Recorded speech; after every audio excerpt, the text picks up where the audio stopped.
예, 그건 제가 네, 그거는 최순실의 강제구 이런 강제군이 아니었고요. 교도관이 설득을 했고 최순실 씨가 자발적으로 참석을 한 겁니다. 예, 물리력 전혀 사용한 바가 없습니다.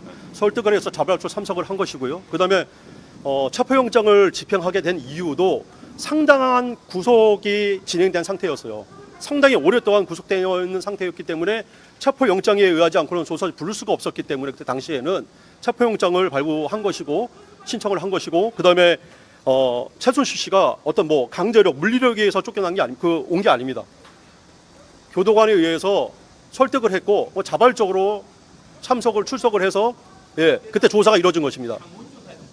아니 방문조사 아니고 그것도 소환인데 그건 소환이었는데 첫 번째는 거부를 했어요. 첫 번째 거부했는데 그 당시에 대통령께서 수사팀장이었어요. 그래서 오자마자 첫 번째 면담을 하셨다. 장시간 동안 면담해서 다 이야기를 들어주고 억울한 점 이야기를 하라 해서 충분히 듣고 그다음에 그 체포 과정에서 문제가 있었느냐에 대해서 이의를 제기한 바가 전혀 없습니다.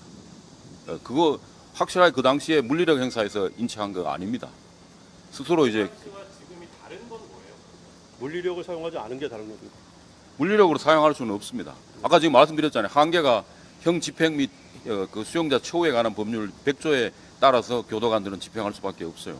그게 한계라는 거예요. 다른 것도 검사가 지휘할 수 있는 것은 체포 구금 자체를 말하는 거고 인치는 거기에 해당이 인치는 그 교도소의 특별 권력관계 교도소의 관할로 되어 있기 때문에 그리고 교도관이 그 검사나 이런데 그 신병을 인치하면 그 바로 석방이 됩니다. 그 자체가 개념이 그래요. 그거 이외에는 할 수가 없게 돼 있기 때문에 그 조항이 교도소나 교도소 강국이 적용할 법률을 그 수범해야 될 법률은 100조 그 형의 집행 및 수용자의 처우에 관한 법률 100조입니다. 근데 100조의 물리력 행사에는 이게 해당이 안 된다는 거예요. 해당이 될 수가 없고 만약 한다면 체포영장 그게 예외를 뒀는데 그 규정도 없고 그래서 이게 법률 규정을 새로 둔다고 하는데 그것도 말이 안 되는 게 이거는 조사라는 건 아까 말씀드린 기본적으로 임의 수사라고요. 그러면 본인이 응해서 가는 거고 그리고 가서 자기 그 소명을 하고 반박도 해야 될 거 아닙니까? 그걸 안 하고 내가 안 하겠다고 하는데 강제로 끌어갈 수는 없잖아요. 사람이 임의 수사인데 억지로 입을 벌려서 진술하라고 할 수는 없잖아요. 그리고 외국에서는 그거는 자기 부재 자기 부재 특권을 침해하는 거라고 해서 그 자체가 허용되지 않습니다. 이게 이렇게 논란이 되는 것 자체가 저는 이제 헌법 절차에 따른 이게 제도냐라는 의문이 있습니다. 그 발부한 것이 제대로 된 것이냐, 인치만을 위해서 발부한 것이 맞느냐 이런 문제가 있습니다. 저희 일본에서도 구속된 피의자나 아니면 교정 시설에 수용된 피의자 같은 경우에는 방문 조사가 원칙으로 법 규정에 나와 있습니다. 그래서 그런 점들이 좀 있는데 법률의 규정이 전혀 없이 법적 근거가 없이 이렇게 한다는 것은 좀 문제가 있는 것 같습니다. 일단은 진술 거부권을 행사하시겠다고 분명히 말씀을 드렸습니다. 왜냐면 아까 이유 세 가지가 분명한 이유가 있기 때문에 뭐 진술을 해봤자 그 진술을 교묘하게 틀고 그다음에 유리하게 진술을 받아주질 않고 저희가 지난번에 조사받을 때 조서 검토 시간이 엄청나게 많이 오래 걸렸지 않습니까? 왜냐면 저희가 진술하면 진술을 그대로 안 적어줘요. 계속 내용을 틀고 이상하게 꼬고 해서 안 볼 수가 없습니다. 날인은 당연히 했지만 검토 시간이 그만큼 오래 걸렸던 이유가 그것 때문에 그렇습니다. 수정을 많이 했는데 다 완벽하게 되지는 않았습니다. 그러니까 세 가지 특검이 다 동일하게 지금은 한 가지 목표를 정해놓고 가고 있다고 저희는 판단을 하고 있습니다. 그거는 잘 모르겠습니다.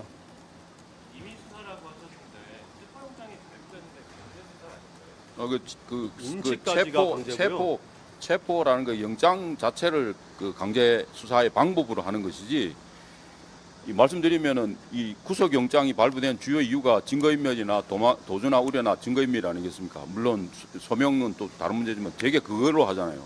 그런데 이제 구속돼 있잖아요. 구속영장 발부돼서 구금돼 있는데 증거인멸이나 도주비는 뭐가 있습니까? 그런데 다시 체포영장을 발부한다. 이상하지 않습니까?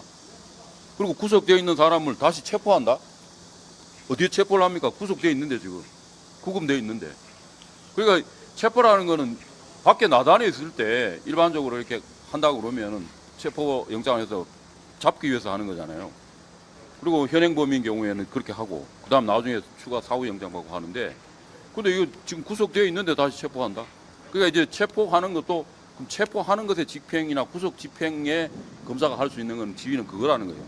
그래서 81조 3항에 있는 것은 교도관이 사실상의 집행한 기관으로 여러 개 나열되어 있는데 그중에 3항이 예외적으로 구금된 피의자의 경우에는 교도관이 하는 거고 그 교도관이 집행하는 거는 구속 체포하는 그 자체 교도소에 이제 수감하는 걸 말하는 것이지. 그래서 구속영장의 3항의 경우에는 석방될 가능성이 있어서 추가로 구속영장을 발부할 때에 해당되는 겁니다. 그러니까 대비해서. 근데 이 경우에는 지금 구속되기 그게 해당이 안 되잖아요. 그런데 체포영장에서 81조 3항의 구속영장 부분을 준용한다라고 돼 있는 그거에 터잡아서 이렇게 하는 것은 인치를 위해서만 하는 거는 법리상으로 안 맞다는 거예요. 구속돼 있잖아요. 지금 구금돼 있는데 신체가 자유롭지 않게 돼 있는데 거주 이전의 자유가 완전히 제한되고 이렇게 돼 있는데 그 구금 장소는 바로 서울구치소고 그렇게 돼 있는데 그것을 무슨 다시 또 증거인멸이나 그 도망 우려가 있어서 다시 체포한다? 이게 이중이잖아요. 이중 제한이잖아요. 그 자체가 사실은 명백히 따지면 우리가 뭐 위헌 제기할 수도 있지만 명백히 따지면 이게 그 자체가 체포영장 청구 자체가 위헌이라는 거예요. 사실 법리상으로는. 오늘 집행에 들어올 때 저희가 이런 법리적인 부분은 특검 검사들에게 충분히 다 설명을 했고요.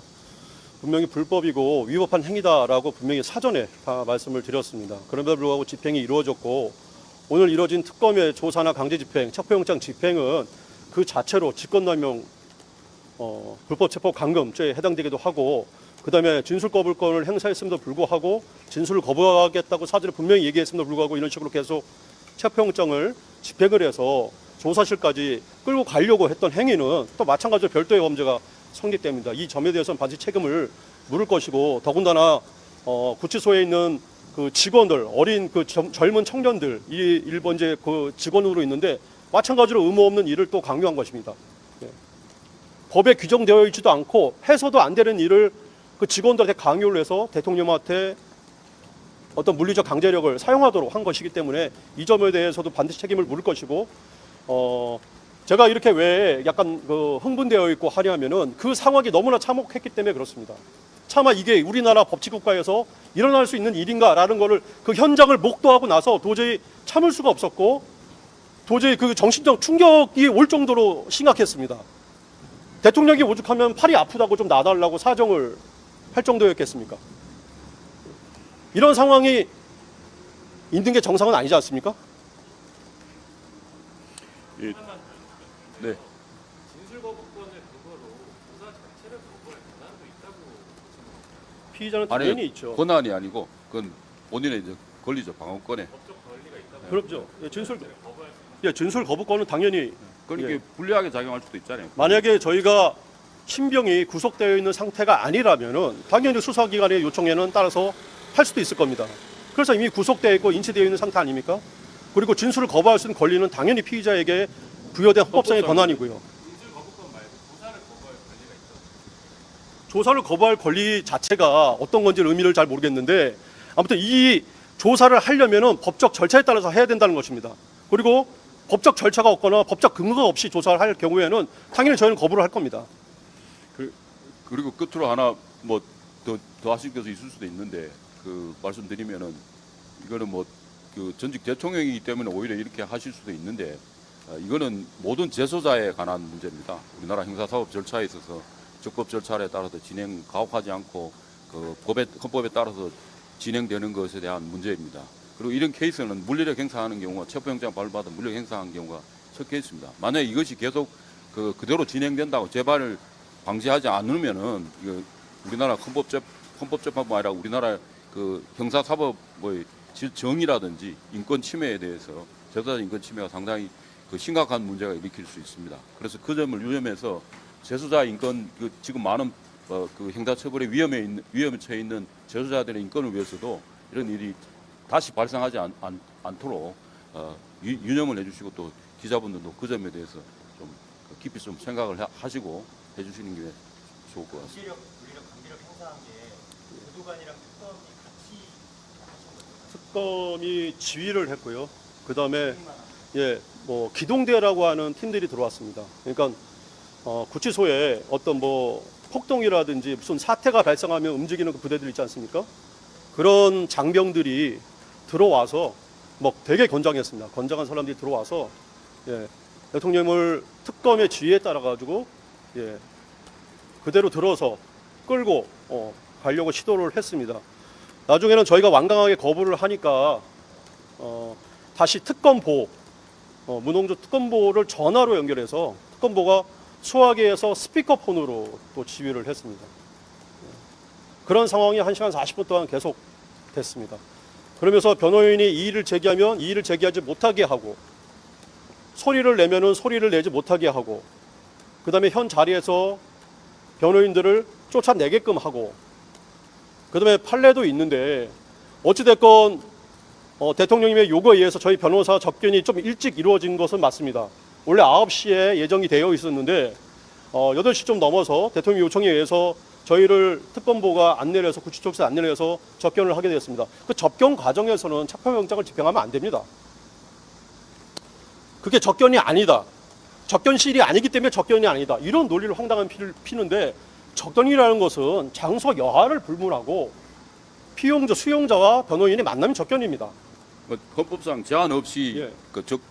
변호인의 그런 조력을 받을 권리가 변호인의 있습니다. 조력을 받을 권리마저 배제하고 나가라고 하고 말 못하게 하고 지금 접견하고 있고 얘기 나누고 있는데 변호인들한테서 아무런 조치를 하지 못하게 하고 이런 모든 과정이 다 불법이라는 것입니다. 이런 과정들을 저희가 용인할 수는 없었습니다.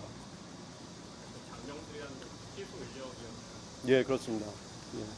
여기 어떤 CER 제가 정확히 갑자기 생각이 안 나는데 무슨 기동대라고 합니다. 기동대. 그러니까 교도소 내에 어떤 문제가 발생했을 때 뭐 군대로 치면은 뭐 5분 대기조, 기동 타격대 이런 개념의 뭐 사람들이 있는 것 같습니다. 그래서 그 사람들이 와서 집행을 시도를 했습니다.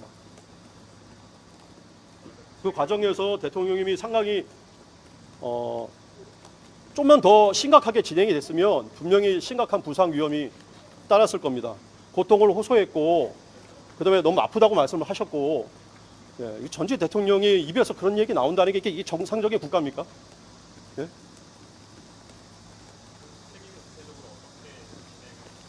추후에 관련자들과 관련돼서 직권남용, 불법체포 감금죄와 관련해서 고발을 할 거고요. 그다음에 또 이 집행에 참여한 특검부부터 시작해서 전부 다 마찬가지로 고발을 할 생각입니다. 법리 검토는 구체적으로 범죄 혐의는 법리 검토를 통해서 구체적으로 적시를 하겠습니다. 고발을 고발을 하게 명의 인원이 투입됐고 특검보는 누구신지 특정 가능하십니까? 특검은 총 4명, 3명 들어온 것 같습니다. 3명. 3명인가 4명인가 들어왔고요.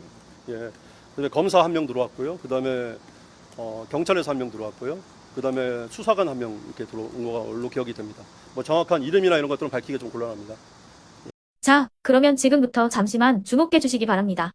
제가 구독자분들을 위해서 선물 하나를 준비했는데요. 제가 항상 여러분들께 드리는 말씀이 있습니다. 뉴스만 평소에 잘 챙겨보셔도 돈이 되고 돈을 벌 수 있다라고 말씀을 드렸는데요. 여러분들은 여기 보시는 삼성전자 뉴스를 보고 어떤 생각이 드세요? 아니면 정치인들의 뉴스, 날씨 뉴스를 보고는 어떤 생각이 드시나요?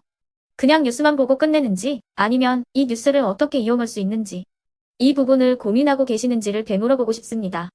그 이유가 뭐냐 하면 제가 지난번에 여러분들께 뭐라고 말씀을 드렸었죠? 지금은 반도체 섹터를 눈여겨보셔야 한다고 말씀드렸습니다. 그리고 나서 이런 썸네일들 뉴스를 통해서 많이 보셨을 겁니다. 반도체 내용이 이슈가 됐을 때 부자들은 어떻게 생각한다?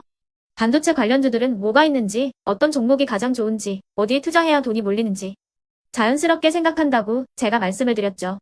그 이유가 뭐냐 하면 부자들이 봤을 때는 이슈가 곧 돈으로 이어지고 그 이슈가 나에게 돈을 벌어준다는 경험적 확신이 있기 때문에 부자들은 항상 이런 사회적 이슈를 관심있게 챙겨본다고 제가 말씀을 드렸습니다. 이번에도 마찬가지인데요. 제가 지난번에 시청자분들과 함께하는 주식으로 수익 내기 이벤트를 진행했었죠. 당연히 100% 무료로 진행을 했었고요. 여기 보시면 아시겠지만 제가 지난번에도 구독이라고 보내주신 모든 시청자분들께 반도체 관련주 중에 가장 크게 급등할 딱 한 종목, 많은 종목도 아니라 한미 반도체 한 종목을 여러분들께 추천드렸어요. 그러면서 여기 나와 있는 대로 정확히 얼마에 매수해야 하는지, 그리고 수익률이 어느 정도 나왔을 때 팔아야 하는지를, 이런 부분들까지 여러분들에게 정확히 알려드렸었는데 지금 실제로 어떻게 되었다? 오른쪽을 보시면 아시겠지만 제가 지난번 문자 발송으로 이 한미 반도체를 소개해드리고 나서 실제로 이렇게 5배 이상 어마무시한 상승이 나왔습니다. 100만 원만 투자를 했어도 무려 500만 원이 넘는 수익금이 생긴 거죠. 그래서 당시에도 굉장히 많은 분들이 제가 드린 이 한미 반도체로 수익을 내실 수가 있으셨을 텐데요. 다시 한번 축하드린다고 말씀을 드리겠고, 이번에도 마찬가지입니다. 앞으로도 2024년, 2025년 계속해서 기대해볼 섹터는 AI입니다. 그 중에서도 AI 반도체는 그 누구도 부정할 수 없는 미래성장 산업입니다. 그러면 우리가 어떻게 생각해 볼 수 있을까요? AI 반도체 종목 중에 앞으로 크게 대장 역할을 하면서 10배 이상 급등할 수 있는 템베고 종목을 지금부터 열심히 추적해야 한다는 겁니다. 큰 돈을 투자하지 않더라도 월급의 일부분 아주 소액이라도 이 종목을 모아가야 수백 %의 수익률을 손에 쥘 수 있는 것이죠. 지금 여러분이 보고 계시는 이 유튜브 또한 AI 반도체와 아주 밀접한 연관이 있고 반도체야말로 대한민국의 핵심 산업으로 앞으로 더더욱 시장은 성장할 수밖에 없습니다. 그렇기 때문에 제가 이번에도 뭘 보내드리고 있냐면 지난번과 똑같이 구독이라는 문자를 보내주시면 제가 AI 반도체 관련주 중에 앞으로 대장주 역할을 하면서 주가가 가장 크게 급등할 한 종목을 여러분들께 문자 발송으로 종목명과 사고 파는 시점을 모두 알려드릴 건데요. 그 문자를 받고 여러분들이 주식으로 돈 버는 연습을 한번 해보셨으면 좋겠고요. 혹시라도 나는 주식을 하지 않는다 하시는 분들은 주변에 주식하시는 지인분들에게 말씀을 해주셔도 되고요. 아니면 연세가 있으셔서 투자가 어렵다 하시는 분들은 이 종목을 자녀분들에게 한번 사봐라, 이걸로 한번 수익을 내봐라, 이렇게 조언을 해주실 수도 있는 거겠죠. 그래서 지금 이 영상을 보시는 시청자분들 중에 나도 이번 종목이 좀 궁금하다 하시는 분들은요. 누구나 상관없이, 그리고 어느 시간대나 상관없이 부담 없이 010-2514-5930번으로 구독이라는 문자 보내주시면 제가 이번에도 똑같이 무료 추천 급등주 문자를 보내드리겠습니다. 이해되시겠죠? 제 번호 010-2514-5930번으로 구독이라는 문자 보내주시면 여러분들이 직접 이슈를 통해서 돈 버는 연습을 해보실 수가 있는 거고, 제가 돈을 받는 것도 아니고 투자를 대신해 드리는 것도 아니기 때문에 부담 없이 신청해 주시면 되는 겁니다. 그리고 수익이 나면 저는 다른 것은 하나도 바라지 않습니다. 제 채널에 구독, 좋아요 한 번씩만 눌러주시라, 이렇게 다시 한번 말씀을 드리겠습니다.